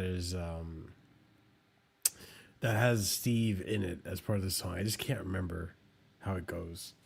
I'm sure I'll hear it one day and it'll click. I know Esteval has a song, Yeah, but they call him He has Esteval. 2 or 3. He has 2 or 3 songs. It's the one song where it's like Yes, 3. yeah, he has like 2 songs. He has the Esteval, I like it. Yeah, There's that that one. And then That's the there's one the I other think I one know, where that's like scoring goals, Esteval scoring goals or whatever. Scoring goals for fun. Ah, god dang it. I forget how the freaking guy. It'll come to me. Yeah. It'll come to me. Let's continue. Palmer, they didn't need the minutes. We've got to look after their minutes. Now they've been put on the pitch to score a goal. If they score a goal, they've got to play another 30 minutes. Yeah. So now they're playing an hour. Now, wouldn't you have been better off playing them for the first 45? Wait. Is that even He's got a true? point I there. thought it went straight Oh to no, penalties. he's actually sorry. No, he's being an idiot. It's straight to penalties, right? Wait, I'm gonna look that up. It does. Okay, look it up because I swear it was going straight to penalties. I thought we got rid of that extra time rule last season. Not last season. That rings a bell. What you're saying there? I'll have a look. No, it doesn't go to extra time. I remember talking about like if we actually like just win 1-0 or something, it goes straight. Yeah, to because I penalties. forgot. I think Pod season was the last season we did the extra time thing. I can't remember. I am dead certain. Maybe people in the chat will know as well, but I'm dead certain. Yeah, it goes chat. Do straight you to penalties. remember? Maybe someone in the chat knows. In the semis, especially as well.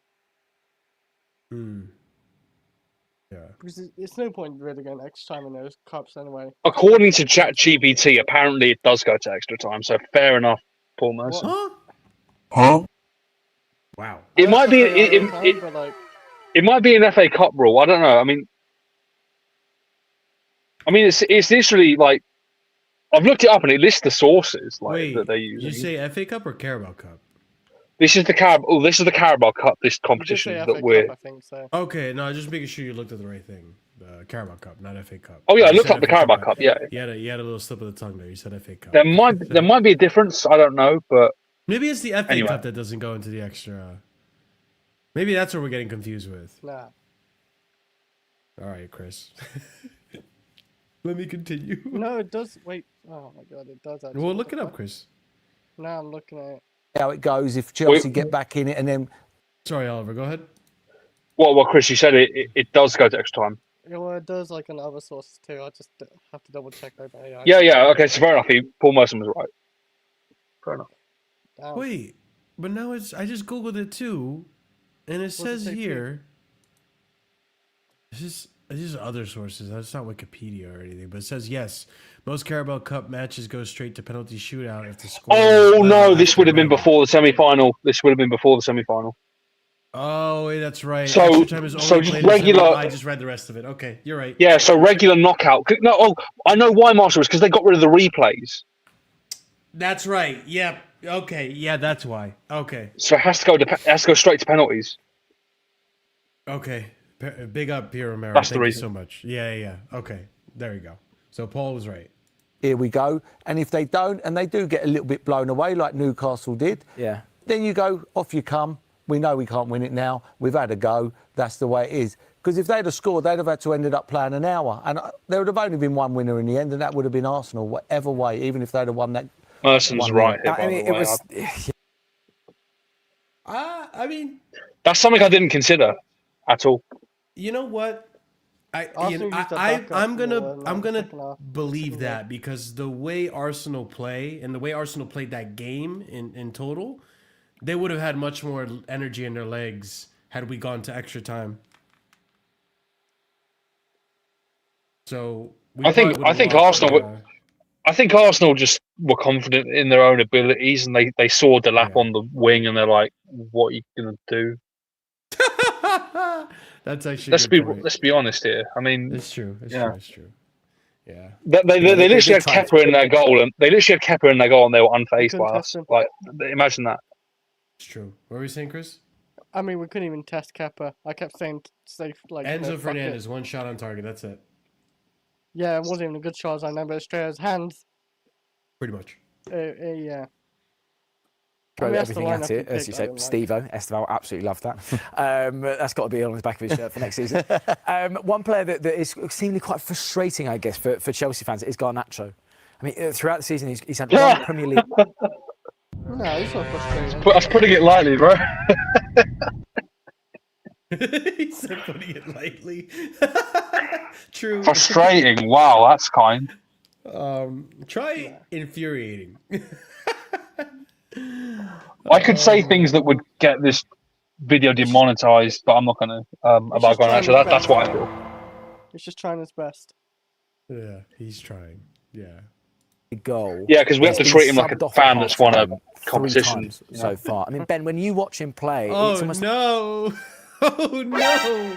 Okay, let's look at these stats. 15 games, 12 starts. I didn't even know he had 12 starts. That's crazy. Also, where did they get this picture from? He's not been a brunette this whole entire freaking season.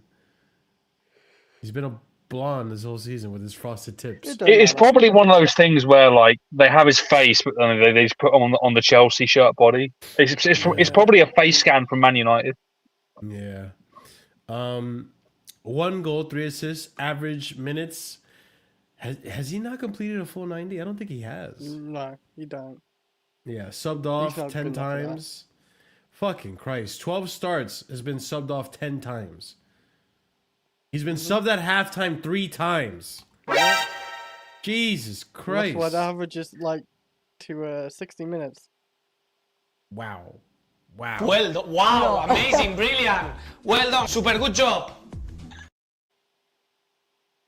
That's I can just imagine Cucurella losing his mind playing behind this guy. Yeah. Oh no, I could imagine. Do you remember Cucurella with Mudryk? Like he was saying, "Nope, I'm not passing to you," and then pass it to like a centre back or midfielder. I need Chris. I need that Cucurella back. Do you remember that? Like that was a whole Yeah. like joke on that one. Even he spoke on it. I need the Cucurella back that ignores him. Memes. They made the Drake memes. The whole. Yes. Yes. Yeah, I remember that. I remember that. Good times. Good times. Dark times. like it feels like we've seen him so much better than what he's performing at the moment. Yeah, you know, he's moved from a big club as well to come to another big club, and you know, he just hasn't quite hit the ground running. See his stats there: 12 starts, 1 goal, 3 assists. You'd expect a little bit more from him in this Chelsea side. He shows little bit glimpses of quality, doesn't he? At the time, you think, oh, you know, you can be such a dangerous player, great player. You know, scores good goals. We saw at United, you know, scoring fantastic goals. He's such a quality player, man. When he makes those runs and then misses it, you think, you know, he could be Ronaldo, but he's just, you know. By the way, when who is that? Is that who's that presenter? I don't know his name, but anyway. No idea. Anyway, that guy, when he says fantastic goals, they're still farming that overhead kick that hit his shin. Yeah. I think as well, Oliver, like with these, I do feel sometimes a little bad. Like they can't be ruthless or anything like on the YouTube channel. He's just a Sunday League player, innit? He's not like he was good. You just can't be a ruthless like pundit. Like you just can't just say, oh, he's shocking, this, that, that, other. Like he's not that great. You gotta like, you know, do it in a polite way sometimes. No, they're being polite. I just can't believe he's still living off that overhead. Mr. Bridge Nation, right? You know, for Casually FC, and then he's on the other thing, Sky, and he's like a different person. Don't forget, chat. Maresca out, man. There we go. 2 different people. 100%. Hey, the game is the game, you know. This is true. You know what? I just thought about this. It's never gonna happen, but imagine if Cole Palmer was a freaking pundit.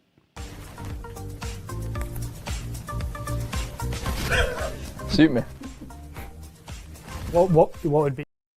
You know what I love? Actually, you just remind me. Him and Haaland as a pundit. Oh, that'd be generational. My God. That would be generational, man. In 20 to 30 years' time, them 2 being a pundit, like, give me. That would entertain us. That'd be insane. That'd be insane. Oh, let's continue. I wish we still had Dortmund Haaland, because I feel like he's a bit more like media savvy now. He doesn't come up this like Not as Yeah, much, but he's also like, grown up a little bit, but yeah. I know. I he's missed that so loved. much. That was so funny. Like him back then. Yeah, that guy was a meme back then. All right, let's continue the video. Just needs to do it on a more consistent basis. Yeah, I mean, how frustrating is it for you, Paul, when you see him play? Oh boy. When you're getting subbed off at half time, there's only one reason: you're not working hard enough. Oh, I don't know about not working hard enough. no, I think he might know what his feelings are. That's what he said. Oh That's- no. Yeah, he's being There's- political. There's not one reason. That's definitely one of the reasons. Though. Yeah. I mean, look at him against West Ham, tracking Wan-Bissaka. Exactly. I was about to say, yeah, true. He's probably thinking, how the hell is he at Chelsea? True. Let's continue. Got to work hard. That's the one must. I think from a young kid at 9, 10, 11 up to the best players in the world, the best ones work hard.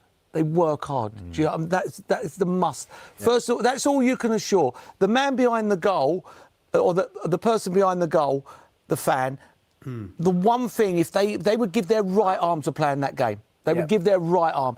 And the one thing they can only assure you when they did go out and play in that game is they would run around and work as hard as they can, because they know they haven't got the ability of a professional footballer. Yeah. But when they see a professional footballer not working hard, then it becomes unrealistic. Paul Merson trying to say something there. You know what? He's got a really good point on this, because one thing I noticed when I was in London watching these games,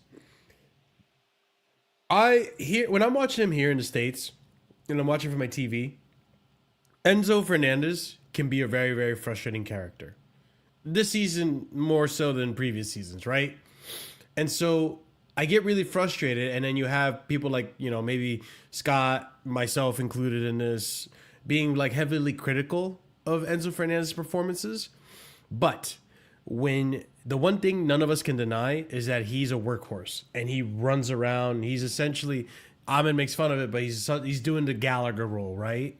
Where Gallagher was just, running around like a pit bull essentially, and just Enzo's doing it for 90 minutes. The match-going fans absolutely love it, and they love him. They sing his song so often, like they're fans of him, and I think a lot of it has to do with the fact that he is working hard. He is essentially, I don't know if we're gonna go Argentino Ugarte. That's a little crazy. I'm not gonna lie. Ugarte is different. Huh? Yeah, I don't know about Argentino Ugarte. But if anyone's Argentino Ugarte right now, it's McAllister, to be fair. So let's also hey, come on, let's point the gun in the right direction. But no, they love him. They love him on the pitch, and it's because he works his ass off. So, and I get it. There's a misconception with players like him, like sorry, not profiles, but these Enzos and these Jorginhos. Mm-hmm. People mistake slowness for laziness. It's really not. That is true. I mean, They cover their distances. To be fair, he is slow, but he's a workhorse. He's a workhorse. You see him, he might not always pull it off, but he's like I said it in a previous stream, I think his job has been dumbed down to an extent to just buy time for Caicedo and Santos to get back in position. So get in their face. You might not win the tackle, but get in there. Get stuck in, One of those. But yeah, I agree. I think that definitely, if Garnacho was as hardworking as Enzo, he would probably buy himself a lot more time amongst the fan base. There's also the quality too, but that's why people still rate Neto. I mean, the argument with Neto, and we've said this on stream, his work rate is overrated vastly. But compared to Garnacho, it is there. Mm-hmm. To be fair, though, people, there was a lot of really frustrated. I heard a few frustrated, like, "God, he's fucking caught" for Neto. So, the patience is running a little thinner for Neto. No, yeah, maybe as of recently, but definitely before then, and even last season, everyone was going about the work rate. Yeah. No, 100%. All right, let's continue.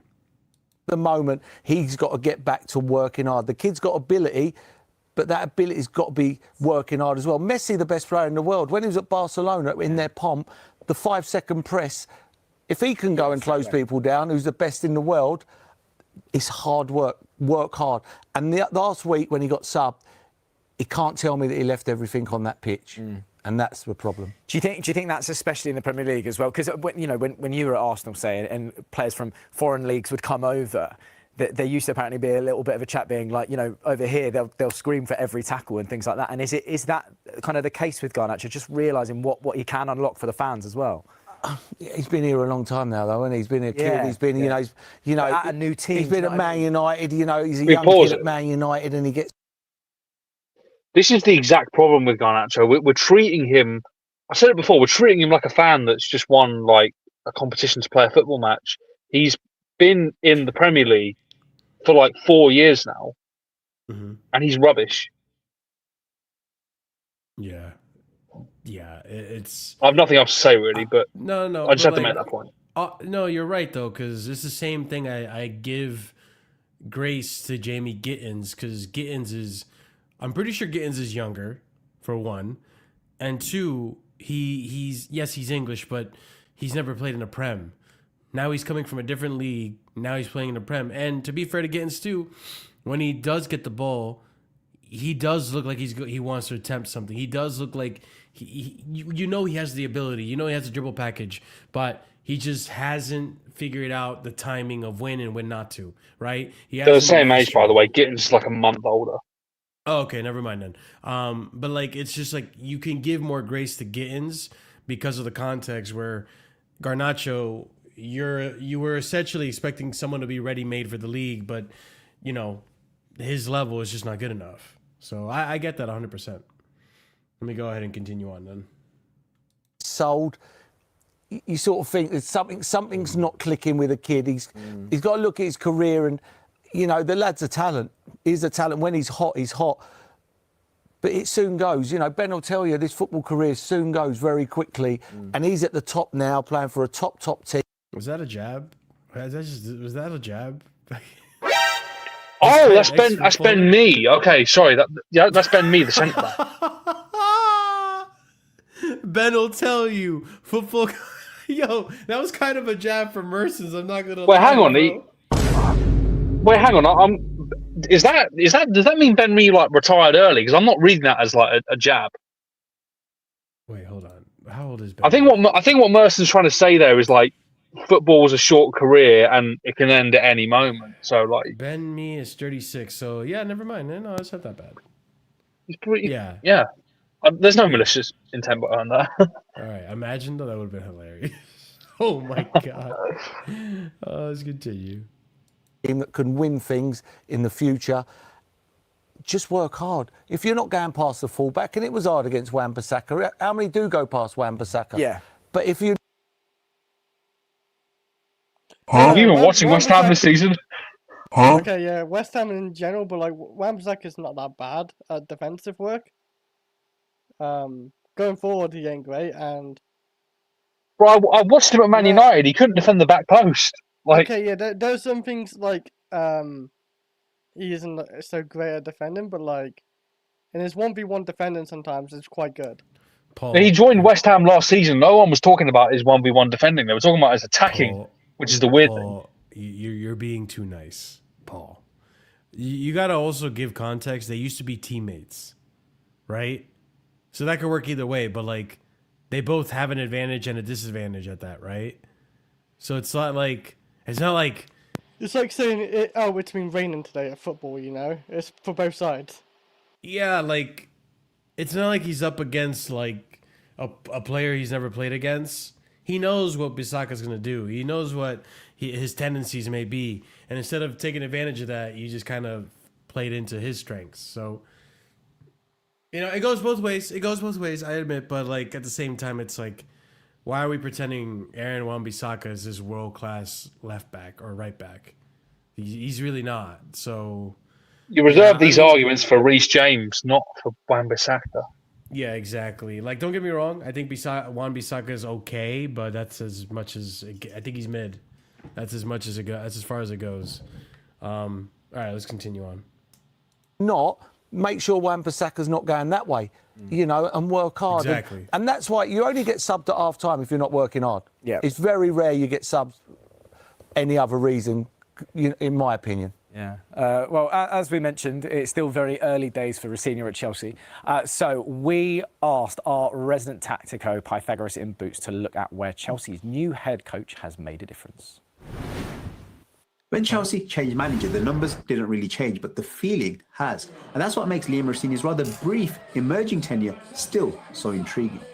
In terms of the data, Chelsea's non-penalty XG has remained elite. It's actually gone slightly up under Rosenior.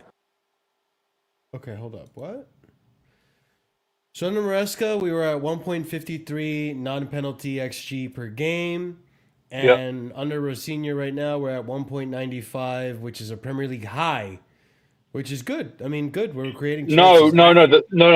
We're not. The high is 1.96. We're 0.01 below that. Oh, I just realized this is a different number. Okay. So we're close. We're close to the high XG in the league. Oh, which, this season, right? Yeah, this season. It's that's not bad. I think a lot of it has to do with the fact that, to be fair, Rosenior has come in. I don't know if I can really compare it to Maresca and Rosenior, because this is going by like 4 games to like 20-something games or whatever, right? And again, against opposition, we should be beating in every case, really. That's actually very true. Like I try to go fair, and I know you're not trying to like dig at Enzo Fernandez. We actually kind of liked him and wanted him to stay, but like this like comparing stats is just not like really fair in a way like that. I hate when I see stuff like this anyway in general, but compare like 20 games versus 20 games, and I hear you. I know, I took it personal. You have a clip there, I think, I swear. I do. I have more. I just haven't. You need where I know you started watching Dexter 2, is where that guy said I just can't prove it yet. yeah. That look. You need to get that or something. I know it's not Chelsea related. I just wonder if that song is gonna get me demonetized because it's copyrighted technically.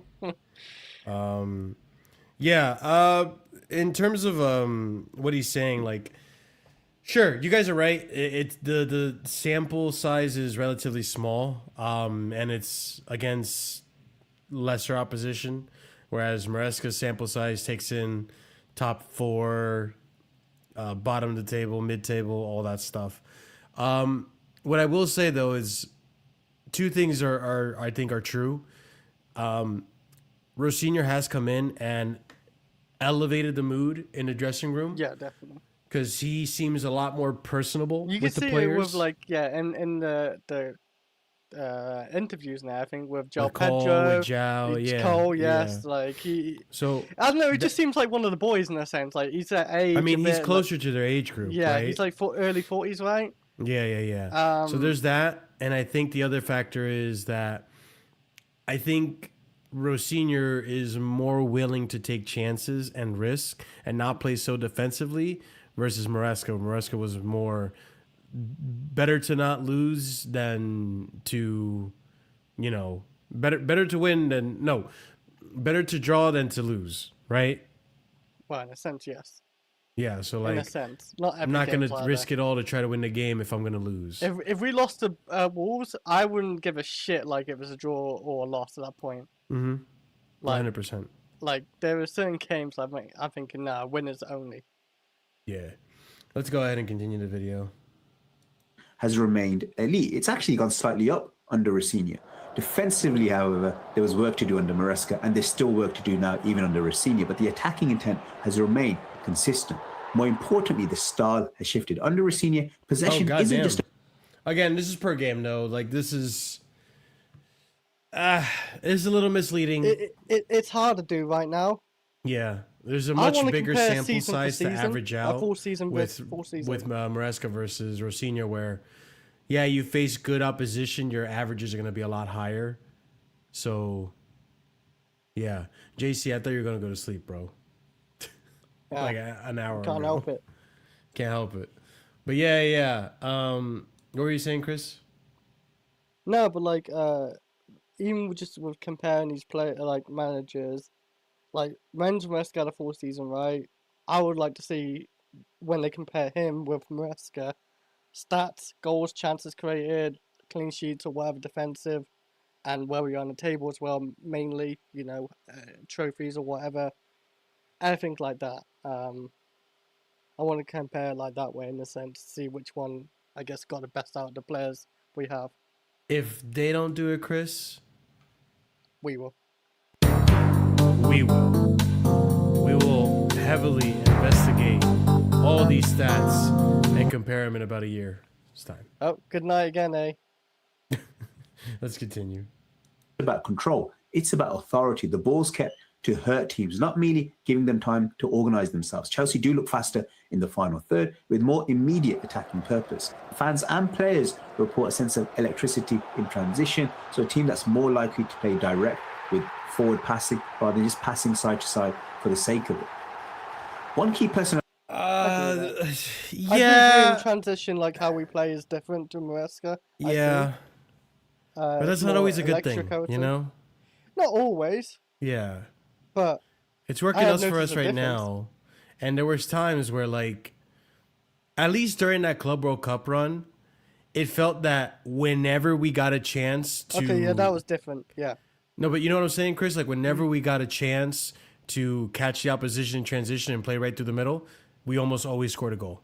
Like, it's always felt that way. Like, that's the 1-2 punch. But we just don't play that many teams that allow us and give us that space, on Maresca at least. Now, on the Rosenior, he's doing it differently and he's breaking him down, but now we got a harder run of fixtures. Let's see how fluid the football begins to look then, you know? But, all right, let's continue. You okay? Maybe. A tweak that's enabled this is Andre Santos alongside Moises Caicedo in the double pivot, and he gives Chelsea an extra outlet in the build-up. He speeds up the ball from the back. They've got extra passing options there, and it frees up Enzo Fernandez higher up the pitch. It allows them to create close to something that resembles a 4-2-4 in possession, with fullbacks hugging the line, wingers less... Under Liam Rosenior, Champions League, Brentford, and West Ham. We're seeing average positioning, right? Oh, yeah.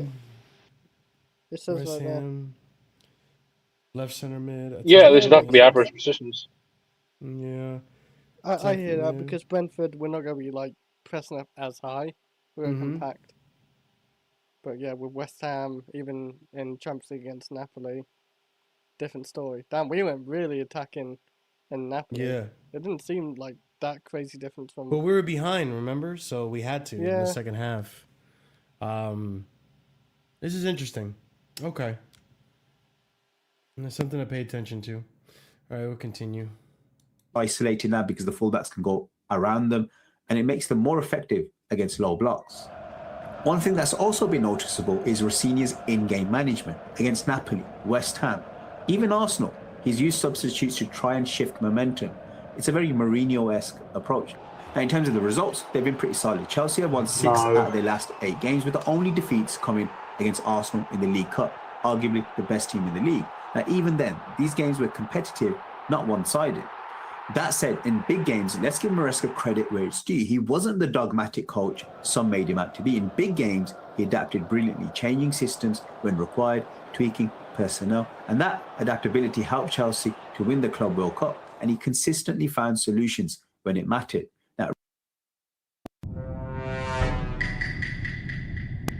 what, mention Mourinho? No. Yeah, that was fraudulent. Right? That was a little fraudulent, but Maresca, you know, like, you got to give credit where credit is due.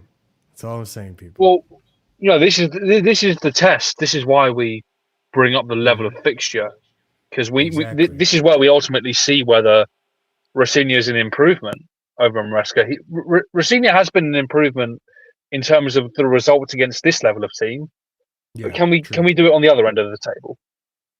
And that was a big criticism that Maresca got in his first season. He can't do it against the big teams. Let's see. Rosenior may be adding energy and subtle tempo changes, but Maresca had proven the blueprint for handling high-stakes moments. So with Liam Rosenior, Chelsea haven't reinvented themselves, but they have added intention, trust, and dynamism to a foundation that was already pretty solid. So Rosenior has brought positives, but at the moment it's too early to say whether this is a step change. Only time will tell whether these little tweaks turn into lasting progress. Hope that helps, Roman. Back to you guys in the studio. Thank you very much, as ever, mate. Ben, can you see that more direct attacking intent from Chelsea? You saw it second half against West Ham. Obviously 2-0 down, that little bit more urgency. I think those stats we were talking before, is it 3 games from the Premier League that we were sort of analysing. So there's a lot more to go to sort of really mirror the stats and compare them a little bit more. But say certainly more, second half of West Ham. First half, thought they were poor in terms of everything, the attacking way, not get the ball forward a little bit, slowly. But that certainly changed, and I think a lot of them stats would probably have come from sort of that second half. Yeah, fair enough. Oh yeah, that's another thing. Thomas Frank is no longer Spurs manager, so yeah, we're sorry, Frank. They don't understand you, bro. They don't get you. Hey, some people said he was better than Maresca, Oh God. Oh, and Owen Stanley had him on our shortlist. Lest we speak about that fraud, bro. By the way, did you see the clip, the Conor Gallagher clip from yesterday? I think it was. No. He fluffed up a 5v3 counter attack. The one you put in the chat. I did see that. Yeah. That wasn't so. Andrew Winter-Server, he put a fan cam reaction or like a live watch along to the Spurs people being like, "Oh, Gallagher, he messed it up." I don't think I did. Did I share the actual clip? I think so. I thought you did. I don't think I did, but anyway, like that was just funny as hell because like, what's changed? Yeah, no, nothing really. It's he's just shit, man. Oh no, you didn't. I confused you for Andrew. Okay, yeah, no, I didn't see what you're talking about then. Probably not. But yeah, no, it's he's been crap. That Tottenham team has been crap, and I don't really care. I wish Frank stayed. I would have loved to have seen him get relegated. How's Jacob doing?